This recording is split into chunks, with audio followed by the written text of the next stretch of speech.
అర్జున్ ఒక సైలెంట్గా ఉండే రైటర్.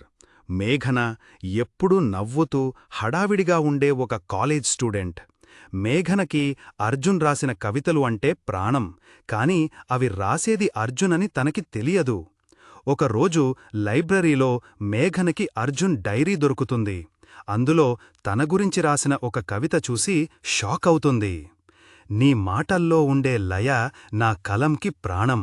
నువ్వు నా పక్కనుంటే మరో ప్రపంచం అక్కర్లేదు.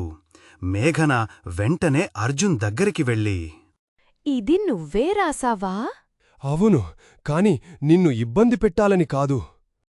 అర్జున్కి ఒక చిన్న హెల్త్ ఇష్యూ వల్ల మాట్లాడటం కష్టంగా ఉంటుంది. అందుకే తన ప్రేమని ఎప్పుడూ బయటపెట్టలేదు.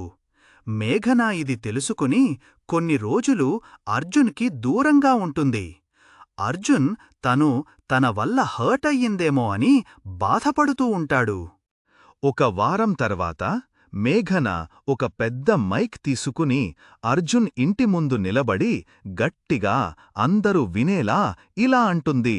అర్జున్, నీకు మాటలు రాకపోవచ్చు, కాని నీ కలంకి గుండె ఉంది.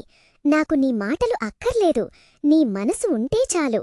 నన్ను పెళ్లి చేసుకుంటావా? అర్జున్ కళ్ళలో నీళ్లతో బయటకి వచ్చి మాట్లాడలేకపోయినా మేఘన చేతులు గట్టిగా పట్టుకుని తనని హత్తుకుంటాడు.